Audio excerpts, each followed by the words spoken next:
Hey everyone, Joe Waxman here, mediocre astrologer. He's okay. What's up, everyone? Today in this video, I want to talk about what I call fierce happiness, right? And what is fierce happiness? Fierce happiness is, first of all, it's a choice to be happy, right? It's a choice that I've made after many, many years, decades of struggling and working and striving to make my life better. And, a lot of the realizations and information I've come across have led to this point. And why is it fierce happiness? Well, it's a nod to Ram Dass, in fact, who coined the term fierce grace. And I think it's appropriate because my commitment that I've made is towards happiness no matter what, right? Not dependent on external circumstances. Now, I'm not waiting for life to give me things to make me happy. And my commitment that I've made to myself is that I'm going to be happy no matter what, right? Even if I have nothing, even if I'm, lose everything and I'm, homeless and completely abandoned by every last person on the planet, I'm going to be happy, right? And it's not to say exclude moments of sadness or anger or any other sort of emotion, right? I'm certainly not averse to those things. In fact, I've done a great amount of work to uh, allow those negative emotions their space and to allow them to come through me and process through me. Right, I made videos about that, about how actually if we don't buy our story about sadness, that it's actually beautiful, right? If we can just be objective and look at sadness for what it is, it just there's very strong parallels to cold water, right? Like being in the rain, being caught out in the rain, or swimming in a cold lake, right? If you can understand sadness from that perspective, it's really not so bad, right? You can just sort of embrace it and roll with it and allow yourself to feel those emotions, right? So I'm not talking about repression in any sense of the word when I'm talking about fierce happiness. It's an allowance of the negativity to come through, but that's not the default setting, right? The default setting is once the negativity has washed through me, right? Because it's limited. Everything is limited. There's a limited amount of negativity. Happiness is actually our default state, right? And so a commitment to fierce happiness is a commitment to always returning to happiness whenever there's not something else that wants to come through, like sadness or anger. And the key to dealing with negative emotions is not at all to block them, but to direct them away from other people, right? With sadness, it's easy. You just really, the main thing is you don't want to fall into victimhood and be like, oh, poor me, poor me, poor me, right? If you do that temporarily, snap out of it, right? Pull yourself up and remind yourself of what you want in life, and hopefully it's not to be addicted to a victim mentality. And with anger or any other sort of negative emotion, the key thing is not to block it, not to pretend that it doesn't exist, to be with it fully, but to direct it away from people. Like, in other words, be nice to everyone you meet, including yourself, while at the same time allowing yourself to be angry, right? You have to use that self-control, and that's the way through the negativity. Any other, like, dread or guilt or shame, you have to allow it to be, or fear is a big one, and you're just not going to buy into the stories around it. That's the key to it. You don't suppress it, you just don't buy the stories that come along with it. You remain neutral. And that's the essence of dealing with negative emotions. Do not attach, do not resist, right? Be neutral, allow it to pass through, right? Zen Roshi, what's his name? The Japanese Zen guy who brought Zen to California. Um, I'm uh I can't remember his last name, but he said, you know, allow thoughts to pass through your house, just don't invite them to tea. Essentially, it's a poetic way of saying the same thing. Neither resist nor attach to any of those thoughts that come along with negative emotions, because they will. And it's important to understand how the infrastructure of emotions and thoughts, they always go together, right? So whenever you have negative emotions, you're gonna have negative thoughts. Whenever you have negative thoughts, you're gonna have negative emotions, right? And the negative emotions are the ones that are perpetual. They're trapped inside you. They want to come out. So allow them to come out, right? And if you're allowing negative thoughts to hijack your mind, you need to snap out of it. You need to do something to halt that. Think about something else, right? So there's a process of progress that, like, of growth that everyone experiences, and I just want to touch on this briefly. It's sort of where people experience external joys a lot in life, you know, and you'll know if you're on this anywhere close to this stages of development, because you'll recognize it within yourself, that where, you know, you're getting a lot of joy from the world, right? From external things. And then these things start to diminish, and it's really disturbing. Like, especially if you're on the spiritual path, right? The joys that you receive from, like, whatever it is, like sports, video games, music, TV, movies, blah blah, you name it, whatever it is, whatever your joys are, they start to diminish as you walk the spiritual path.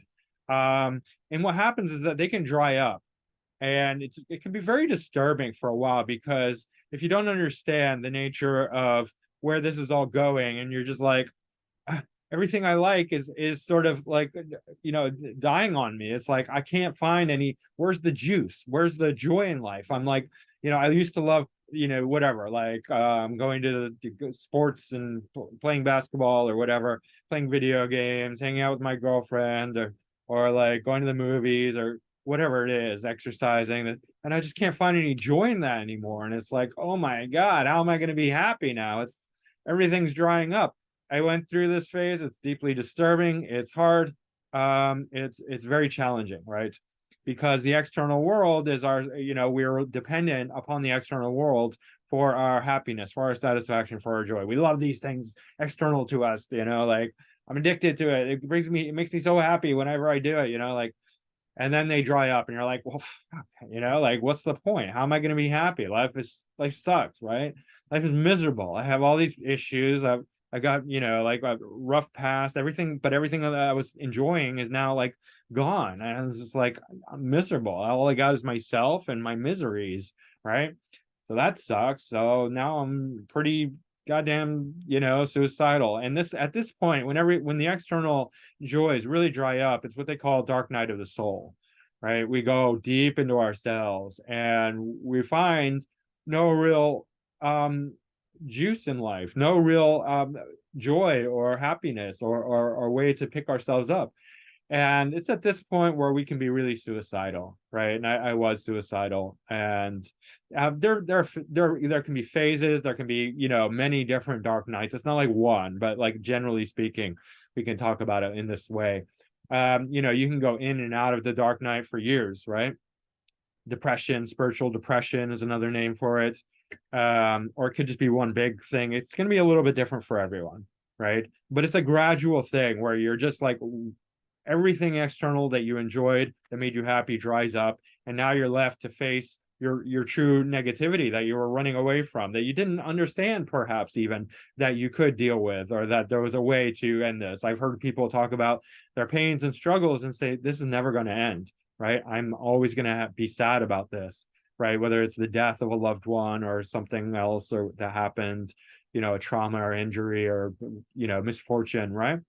It's unfortunately, it's pretty common in life to go through major upsets, you know, and we tend to think, well, yeah, but you didn't know, you know, it's a very egotistic, when the ego grabs hold of it, it's like, yeah, but you didn't, nobody's really experienced it as bad as I have it. Like, I'm really suffering. You guys are all just suffering light. I'm, you know, the real deal, right?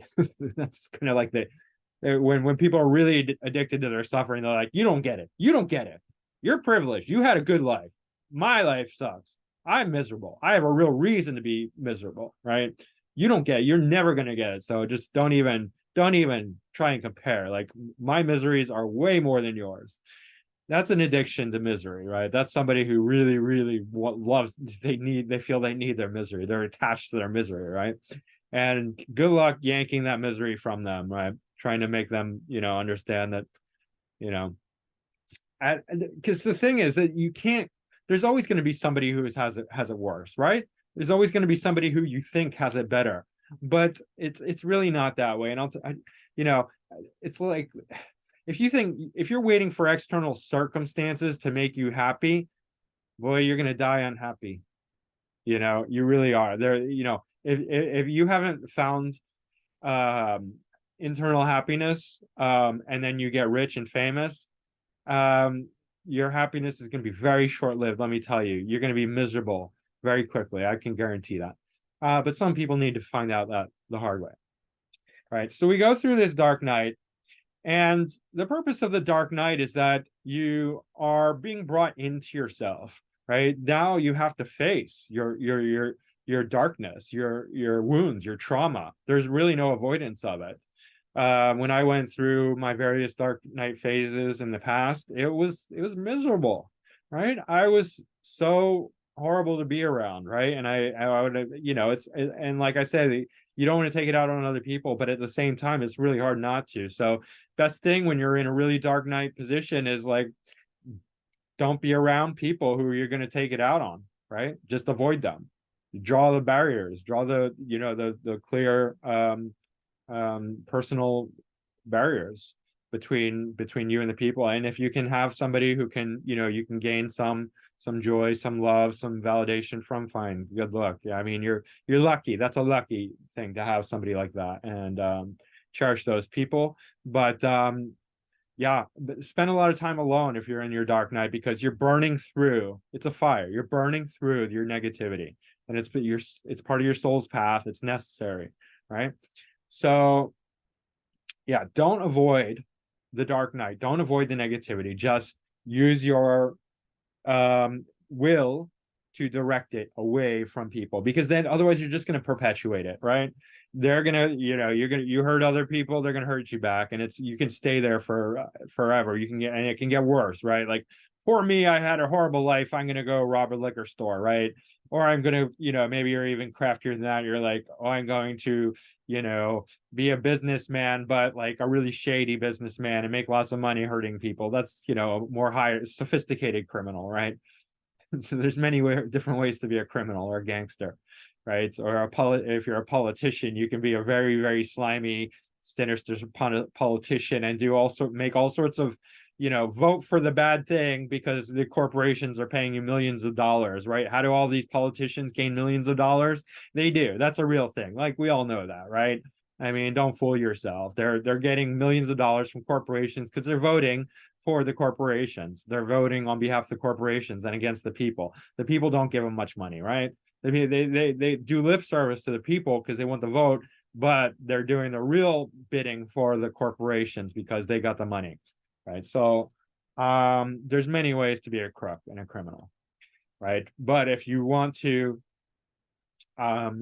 further on the path of the soul, there's really only two choices: live for the ego or live for the soul. And what I'm talking about is living for the soul. That's soul growth, right? That's towards health and happiness and connection with God, the universe, right? Towards humanity and connecting with everyone, rather than exalting the ego, which is the other way, where you take advantage of everyone. You hurt people in order to gain for yourself, right? Because poor me, I've been hurt so bad and nobody would ever understand my pain.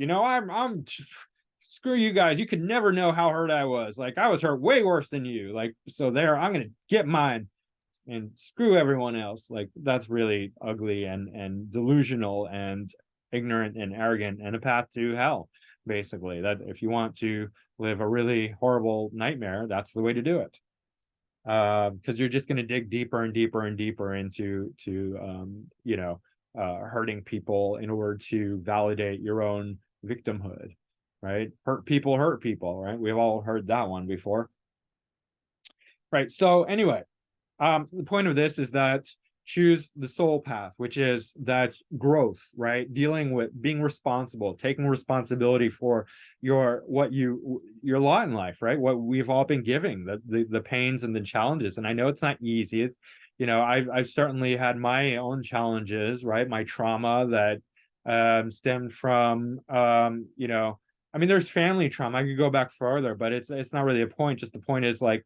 I have it too. Like we all have it. Like pretty much everyone has like a really, really, hard sob story. Mine is that when I was 10, my 12-year-old brother, a train hit and killed him. Right. And it was a shock. It was a shock. It wasn't like I had time to say goodbye. And it was, and I didn't know how to deal with it. And it was trauma. Right. And it was just sort of brushed under the rug because nobody knew how to deal with it back in the 80s. Right. It was mid 80s when this happened. And trauma was like, who knew anything about trauma? Like you had to be a specialist. There was no internet. So like nobody knew anything. Everyone was ignorant. And we just sort of, what do? You just go on with life like normal, right? And so it took me a while. It took me decades to catch up with all that, and brought me to the spiritual path because I was deeply suffering, right? Deeply, deeply suffering. And it drove me to seek out, to explore. And I found my teacher, Vanessa, and she guided me. She helped me tremendously, right? Pointing me in the right direction. I did most of the work. I mean, that's the way it always goes. Like you have to do the work yourself, but she pointed me in the right direction. And that I'm endlessly grateful for her to this day. And she knows that. I've written her like a billion letters, saying like she saved my life and all that. Right. So anyway, yeah.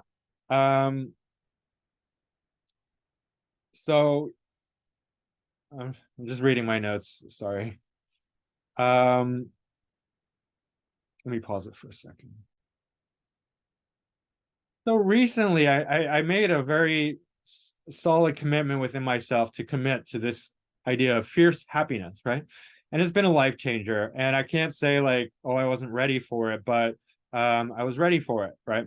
But I think anyone can choose happiness at any point, right? And if you can't choose happiness, you need to look at what's holding you back, right? Because if you understand that happiness is a choice, which you're not going to understand it till life sort of directs you into yourself and you go through that dark night when you're still when there's still water in the well of the external joys that you have, like I love this, I love that makes me happy, all these things external, right? You're not there yet, right? Like, so if that's you're listening to this, enjoy those things, right? You're lucky. I'm telling you the trajectory. Eventually those things are going to dry up for you and you're going to be driven into yourself and all your negativity and dark night of the soul, right? But if you're still enjoying all these external things to you, you're probably not able to choose happiness, but you have things external to you that can make you happy. But if you're in the dark night of the soul, understand that you can choose happiness, right? If you're in the dark night of soul, or you're recently within the past number of years, you've had your at least one episode of dark night of the soul. There could be more, right? So realize that you can choose happiness, right? Because when happiness is no longer attached to external things, then that's where you really become empowered. Like, do you want to be miserable or do you want to be happy? That's the choice you have when you can't get happiness from external things. That's real for a lot of people, right? They're stuck in this place, maybe not stuck, not unless you choose to be, but like they're in this place where the external stuff no longer makes them happy, and it's not going to make them happy, right? Like you could have $1 billion, but if you haven't chosen happiness, it's not, you're not going to be happy. Or if you want like the ideal relationship, if you're not happy already, the ideal relationship is not going to make you happy. Fame's not going to make you happy. So whatever your idea of success, worldly success, is not going to make you happy, right? Nothing's going to make you happy because we are happy. Our happiness is our default state. We're holding on to things that are making us unhappy. So the question is, how are you making yourself unhappy? What are you believing that is making you unhappy? What are you holding on to? What are you attached to that is constantly making you unhappy? It's an effort. There is a real, that's why you're so tired. If you're miserable, you're going to be tired a lot because it's a real effort to be miserable all the time. Trust me, it is. I know it doesn't feel like that, but let me explain a little further. When you fully commit to fierce happiness, happiness no matter what, right? Not tied to any external circumstance. That's what fierce happiness. That's what my definition of fierce happiness is. It's not tied to anything external, which means you could be, like lose everything, lose all your material possessions. Nobody likes you, nobody loves you. You're just there on your own, naked, completely in the woods. Like maybe you have, a shirt, shorts or whatever, clothes or whatever. But nothing else. Would you still be committed to happiness? Right? That's entirely possible. If happiness is inside you, then nothing outside you, it's not dependent on anything outside you. So therefore, you don't have to worry about any of that, right? You can be happy no matter what. And what happens when you've made that commitment, right, to fierce happiness is that all the negativity that was keeping you unhappy just has to fall away, because you've been holding on to that. So with the real mechanism there, when you commit to fierce happiness, is that you're letting go of the attachment to misery, right? To the stories that were making you miserable, to the blame that was making you miserable, to the resentment that was making you miserable, to all the devices, the victimhood, the mentality, every last story that was dragging you down, that was making you cold, dark, hard, numb, contracted, heavy, and made you very tired, because it's like a heavy weight, right? You're wearing like this big, dark, wet, soggy trench coat all the time, right? And it's like, full of water, and it's black, and it's heavy, and it's making you cold and dark, and you're just miserable all the time. Drop that shit. Like, just let it go, because you don't need it, and it's entirely possible. Like, none of this is like a pretense. I'm literally like, I'm see-through. I'm transparent. You can take a video. You can spy on me walking down the street being happy as a clam. Like, I'm literally laughing all the time, because that's my choice, right? Because I know nothing outside of me is going to make me happy. It's only up to me, and that's my commitment to myself. And furthermore, because I have a dream, a vision beyond myself, I want to share this happiness with you guys, because it's entirely possible. It really is. And so it's a very simple thing. Choose fierce happiness. I want you actually to say out loud, to commit with me right now, in however you want to word it. Will you all right, let's just put it simply, like, just say yes to me right now if you're listening. Will you commit to happiness right now? Will you commit to fierce happiness right now? Yes, I will. And I want you to say yes too. If you're not going to say yes, then you have to start looking. Like, why? What are you holding on to that prevents you from committing to fierce happiness right now? Which means happiness no matter what, generated by you. You can imagine that you're like the sun, and that you're shining big and bright for everyone, and the light from the sun generates that light, but it comes down and it shines on everyone, right? So a person who's committed to fierce happiness is going to be happy towards everyone. It's going to shine their light on everyone and everything, right? That's what it means when you're the source of your own happiness, when you're making yourself happiness, when you are just happy for being, then you can shine that light on everyone, and you can be like the sun. You can imagine, you can envision, you can visualize yourself as the sun, right? The sun itself, and you're just shining your bright light on everyone, right? Nice image, right? But if you can't do that, you have to ask yourself why. What's holding you back? What's holding you back? Are you attached to the indulgence of being a victim, right? Because it's indulgent. It's like candy, right? It's like drugs. It's like alcohol. It's like sensorially like good. It makes you feel. Some people are attached to the group that is also victim-minded because they want to belong, right? They're worried about what other people think, and they got caught up in a group who's very victim-minded, and so they're holding on to their misery because they feel a sense of belonging. All right, that's another way of doing it. I mean, all I can say is I hope you graduate from that soon, because that group doesn't really care about you. They only care about themselves. And if fear is the root of negativity, of sadness and misery. So when fear is what you're holding on to, which it is, if you're holding on to negativity or being a victim, fear is a great divider. So fear is always going to divide. And that's why these groups cannibalize themselves. They're always like canceling each other and ousting each other and turning on each other and, you know, fighting within each other. It's not a inclusive mindset, the victim mindset. So those people are going to turn on you sooner or later, right? So if you want to belong to a group, you want to choose a better group to belong to, because that's not a good group to belong to. You will be their enemy soon, and they're probably already tons of infighting already in that group, right? Where different factions of the group want to cannibalize each other, right? Like eat each other, throw each other out, throw each other under the bus, cancel each other, right? So is it an attachment to the indulgence of being a victim? Is it a lack of trust that life is, you know, maybe you think life's not fair, and that like maybe somebody hurt you, or you believe somebody hurt you and you want justice for them, and you're not going to stop, like you're seeking vengeance, right? Because life's not fair, there's no such thing as karma, and it's up to me to bring justice to that person so they never hurt anyone again, right? You're on a crusade. Yeah, I can understand that.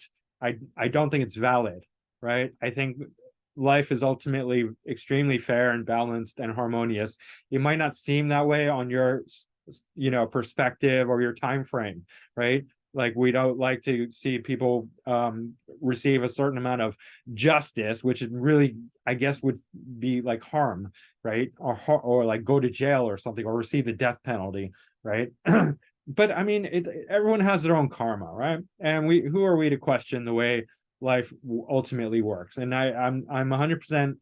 I have faith, and I trust, and I've seen, and I know that life ultimately works in an extremely harmonious way, because I'm in touch with my own soul, right? And I know how the soul works. The soul is consciousness, and consciousness extends beyond me. It's one consciousness. The same consciousness that exists in me exists in the you know, the murderers and the rapists. They're believing something very different, but ultimately the same consciousness underlying is runs through everyone and everything, right? And that guides all of it. So I have faith that all the people, all the criminals out there, they're going to get what's coming to them, right? I don't have to be the arbiter of justice for all the bad people in the world. That's not my fight, right? And if that's your fight, I hope you graduate from that and learn how to be happy, because that's a ticket to misery. And there's so many ones. I mean, do you just believe life's not fair? I mean, it was similar to what I was talking about.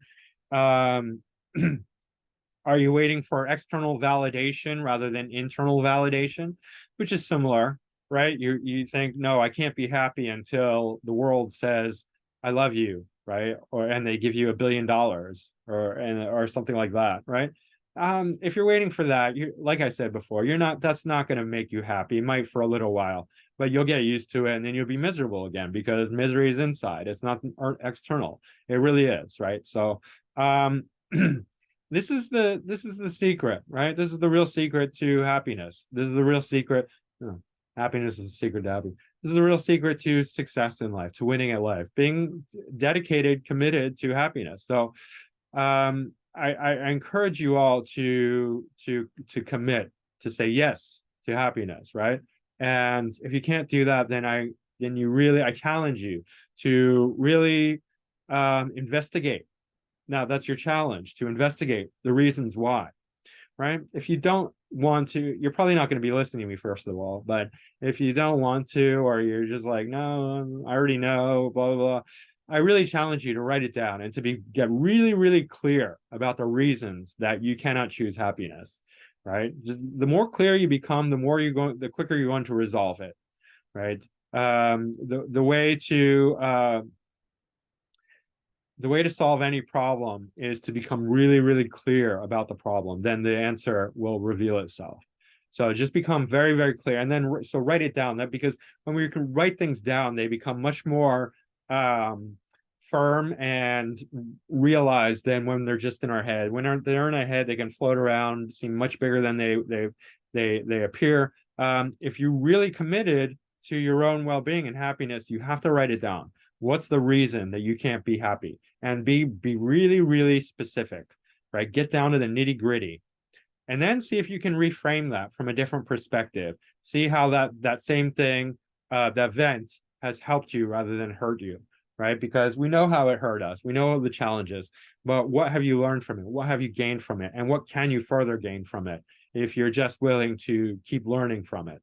Because truth is that your soul is the one that agreed to have this happen to you, because we don't grow without challenges and suffering. And the path of the soul is growth. I know some of you are like, well, I've grown enough, I'm sick of growth. Well, that's ego talking. Your soul has a different plan for you, that it's your true self, and you agreed to this before you were born.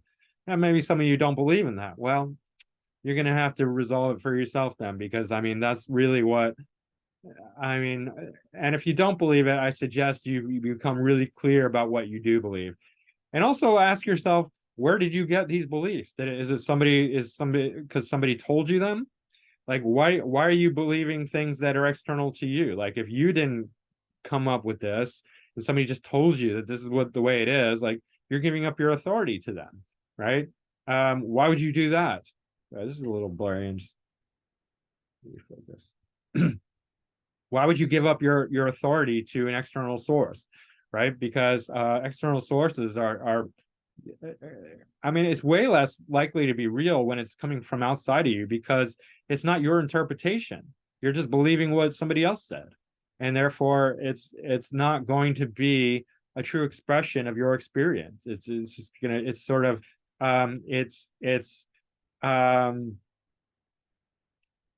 appeal to authority is what it is. You're appealing to authority. You're giving your power away. You're not the authority. Somebody else is the authority. You're saying they're an authority. I'm not an authority. They're an authority, right? Well, that's weak. You're weak. You're not individuated. If you're at that level, you're not individuated. So I suggest you start looking at that. Like, how can you take your power back? How can you become your own biggest authority in the world, right? In the universe. That's the way it should be, right? That's why I can wear this wizard hat, because there's nobody higher than me, for me, right? I don't take any other authority. There's no other outside of authority.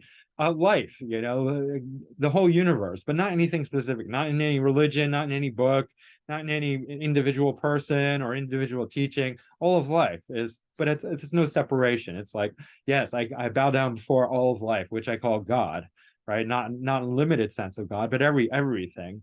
But it comes back to me. That's also me, right? That's also my self in my truest sense. So it's like, I have to follow what my highest ideology, my highest realization, recognition, understanding, right? That's what's going to guide me ultimately. And so, yeah, I encourage you to discover all the blockages that you have that are keeping you from being happy, right? So yeah, and some people are like, bullshit. He's just fake. He's bullshitting. He's probably miserable. It's all show. It's not, right? It's not.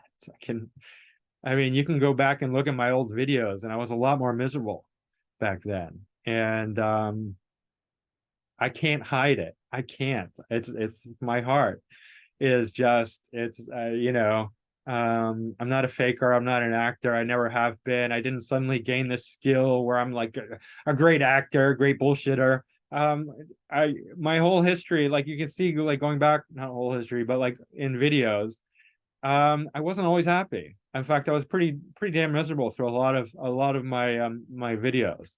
Just that I enjoy making videos, so I was a little bit more, okay. And I enjoy talking about astrology, right? So there was a sense of joy in doing these. So for that reason, I'm a little bit more happy when I'm making a video, but still, I was pretty damn miserable through a lot of it as my default setting. Even suicidal at times, not like really suicidal, like not like I was actually thinking about doing it, but like you can be suicidal where like you're not going to do anything, but it's like still like the suicidal ideations, those thoughts, because these are unconscious thoughts. It's like deep-rooted unhappiness. They come up from every cell, they bubble up from every cell in your body. It's like an emanation, a smell, an odor, right? A vibration, right? And you can change that, right? And I'm changing it, and it's still like once in a while, I'll have a retrograde moment, what I call a retrograde moment, which means especially if you have like retrogrades in the 12th, 1st, or 2nd, or the rulers of those houses are retrograde, you're going to have more retrograde moments where you revert back to an older phase, right? And, you know, in my case, misery, depression, you know, defeat, a feeling of defeat, where I'm just like, I want to give up. I want to give up. That's like this plaguing sense of wanting it all to end, wanting to just give up and go away and like disappear, right? Like it's kind of like, this world's not for me. Let me go back into the spirit realm, right? Kind of thing. Not afraid of death, like jealous of people who are dying, the kind of thing. Like, damn, like I really wish some, because I'm not going to kill myself, but I kind of wish I would be freed from this burden of having to deal with this misery, this sadness, and just be nothing, be nobody, be gone, you know. And that's, you know, a deep sign. That's a sign of deep rooted sadness. Like that's like each and every cell is like filled with sadness, saturated with sadness and grief and negativity, right? But you can change that, right? And if you decide, when you decide that you want to be your own source of happiness, that you want happiness from the inside out, that you're not waiting for anything external to make you happy, period, right? Then you are shining like the sun, and those dark cells, those dark, cold, hard, miserable cells that are emanating this kind of suicidal vibration constantly, dark, negative, depressed, suicidal vibration, right? Not wanting to exist, they're going to change, right? They change over time, little by little. And they're going to get brighter and brighter and brighter. And then soon they're all going to start shining like the sun, right?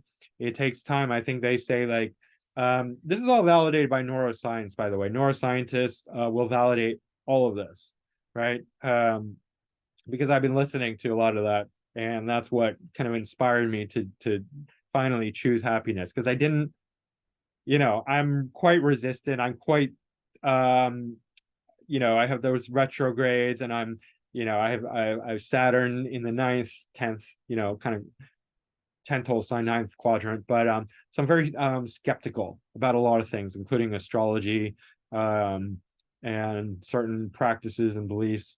And so anyway, the science really clicked it for me. I was like, damn, that's really true. And so what am I waiting for? Like, why, if that's all it takes is just I have to choose to be happy, I'm gonna choose happiness, because I'm pretty damn tired of being miserable. Like I've had enough, right? And it's not gonna change. I'm not gonna, there's nothing external. I'm 47. It's not gonna happen. It's not gonna fall in my lap.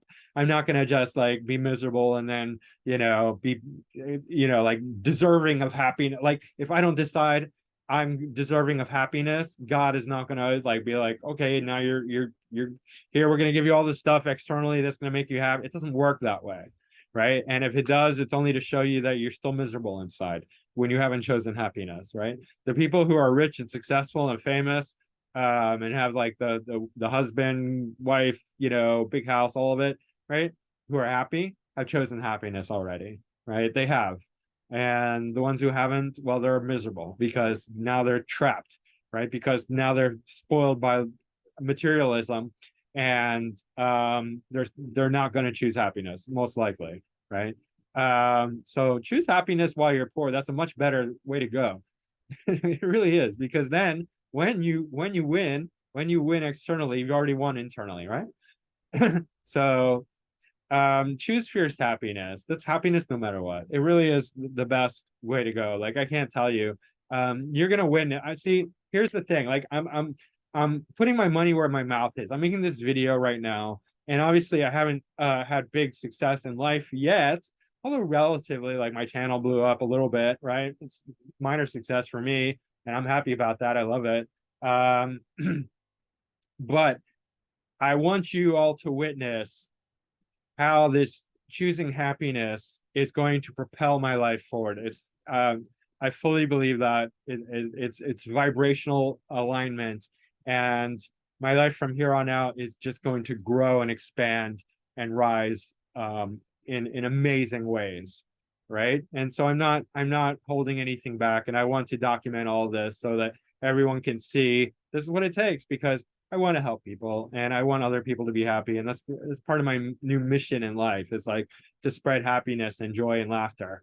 Um, so yes, but through astrology. I mean, I'm not obviously not abandoning astrology, but so just to tie it back into astrology, this is all second house stuff because of the sextile to the 12th house. But the other way is the 10th house, which is also the sextile to the 12th house.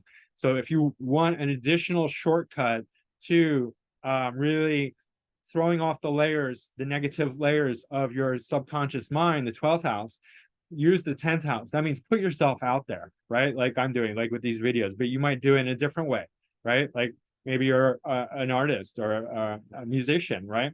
Yeah, like put your art out there, right? Don't be shy, don't be bashful, advertise, right?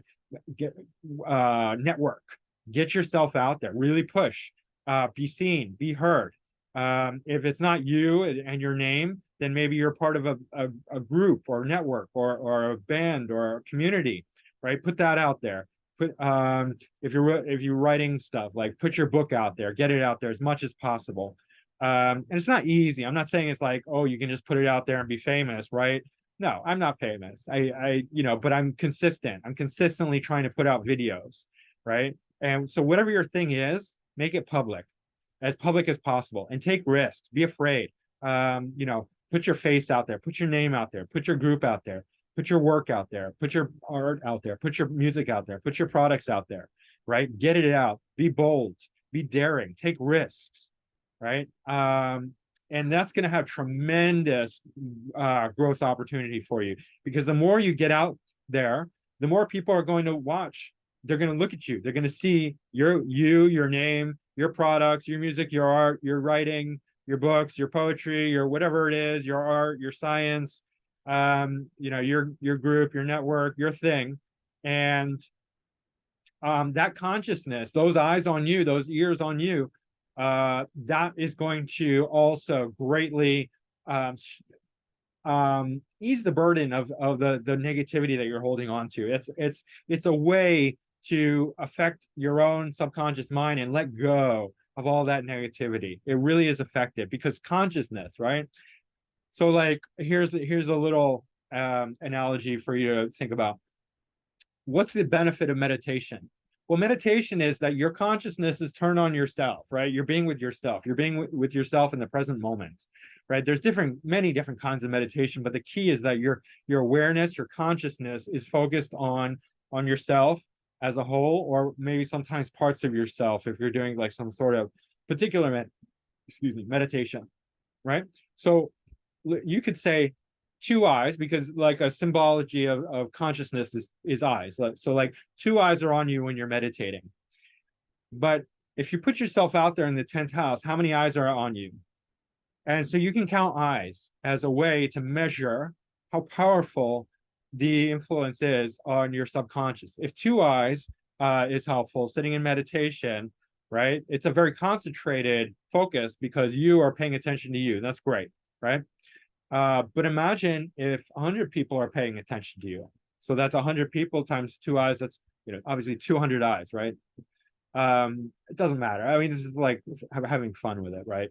But imagine if, thousands of eyes are on you, or tens of thousands, or millions, right?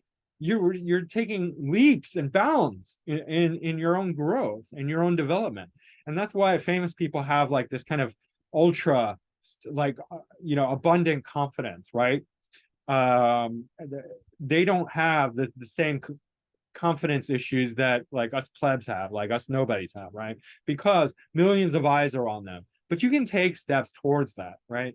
By putting yourself out there, by taking risks, by being daring, by being bold, right? Be bold, right? Go a pair, right? One thing I remember that my teacher Vanessa told me once, like there are a few key things that I remember. Once she was like having this talk with me, and she's like, grow a pair. She's a woman, right? But she's powerful, extremely powerful woman, right? She's like, grow a pair. And I was like, that shook me. I was like, oh shit. I feel called out right now because here's a woman telling me to grow a pair. And I was like, oh damn, I really need to, be a lot more bold in my actions, right? So take bold action. Tony Robinson in his, how he says about building confidence and self-esteem, he says, take massive action, right? So I'm tying it into astrology. Take massive action towards putting yourself out there. You can have all those eyes on you, all that consciousness. It will change your subconscious identity. It has to. It's unavoidable. I guarantee it, right? If it doesn't, if you do that and like, you know, like you're not changed as a person, you can come back to me and be like, you're full of shit, Joe Waxman, the mediocre astrologer. You really are mediocre. You suck. I tried to do what you said and it did not work. And but I know that's not going to happen. Like, I'm not confident that if you put yourself out there, you know, like not in a negative way, not like with negative, like seeking negative attention, like, you know, like, you know, there's plenty of ways to get eyes on you in a negative way. I'm not talking about that. Like, don't rob a liquor store so you're in the, I don't know, that's probably not going to get you much attention anyway, but don't, you know, open up a, you know, like don't become like a porn star or anything like that. I mean, you get a lot of attention that way, but it's not really positive attention, right? But positive attention, like do good things in the world and put it out there, broadcast it to the world. Really, like get a megaphone, broadcast all your works, whatever your specialty is, out into the world. That will change you, because the other most powerful thing that Vanessa taught me was your consciousness grows whatever it directed at. Whatever you point your consciousness at will grow. And this is a universal truth. And I want you to understand this, but that's why I'm telling you this. Wherever you point your consciousness, that will grow. And so I deduced from that, I said, okay, one person's consciousness has this much effect. How much is, you know, 100 people's consciousness, or 1,000 or 10,000 or a million or billions, right? Like the person who has billions of eyes on them grows leaps and bounds as far as what they believe about what they can do, right? So strive to have more people looking at you. That's a key. I'm giving you a really powerful secret in order to grow. Because listen, I'm coming from somebody who was completely defeated by life and had the self-confidence of a flea, and had like overridden by anxiety, completely traumatized. You know, I could not speak in front of people. I had like the worst anxiety. You know, I don't want to say like out of anyone, but like up there, like really, really, really bad anxiety, really, really bad anxiety, right? And depression. And my self-confidence was shattered. But I had enough sense about me to not only trust Vanessa, but to you know, come to my own further conclusions about things. And one of the things that I discovered was that I need eyes on me, right? Way before I understood the 10th, 12th house axis. Or reflection. I understood that if one person's eyes can be, you know, have this much effect, many people's eyes will have, you know, a much greater effect. So I'm like scaling. It's like scaling meditation. If you think meditation's powerful, try having many people meditating on you, and that's what essentially you're doing when you're putting yourself out there, right? You're getting people to look at you, and that consciousness is going to change your own karma, your subconscious. You're going to gain confidence by that. It's a trick, guys. I'm, you know, this is a life hack through astrology. So second house, 10th house is your key, and sixth house is the main things, right? Service to others. So you know, the trine between the 10th, second, and the sextile to the 12th, and then the opposition to the 6th. Those are I mean, I went through all the houses, but if I had to pick 3, those would be it. So laugh, make a commitment to fierce happiness. Like, just commit, just say yes, right? Just say yes to fierce happiness. Marry fierce happiness. That's your lover now. Commit to it, right? No matter what. You're the sunshine now, and you're just going to radiate all the time, no matter what happens, right? And serve others. Make a commitment to serving others and helping people, having a vision beyond yourself, right? To service to humanity. And put yourself out there in a big way. Take big, bold action. Grow a pair, right? And you can't lose. I've given you the secrets, right? The secrets to winning before you win. And if you just, you know, you're going to see me, probably a lot of you don't believe me. Maybe some of you do. Some of you don't. And you're going to see, you're going to witness my life grow leaps and bounds, because this is the key. So, guys, I wish you fierce happiness. And I wish you all the good things in life. And just, you know, I encourage you to question whatever is keeping you from fierce happiness. So that's it for this video, guys. Like, subscribe, share, book a reading with me. Macroastrology.com is my website. Macro Gold Machine is my email. Hit that like button. I'm also offering one-on-one counseling, coaching. So if you want to win before you win, if you want some help in achieving fierce happiness, hit me up, email me, macrogoldmachine@yahoo.com. We'll meet once a month, one-on-one, and also email each other. And I'm also doing a astrology counselor training program, right? So if you want to be part of that, that's a group, not one-on-one, but we'll also meet once a month. And we're just gonna learn how to read charts and also how to relate to people effectively in counseling, right? Because those are two separate things, right? So yeah, just hit me up if you're interested in either one of those. And you know, be fiercely happy. Guys, my name is Joe Waxman. I'm the mediocre astrologer. And meh, he's okay. All right, guys. Win before you win. Be fiercely happy. Have a victory laugh. Right? Victory. Yeah. And that's it for now. I will see you again soon. All right. Thanks. Bye-bye.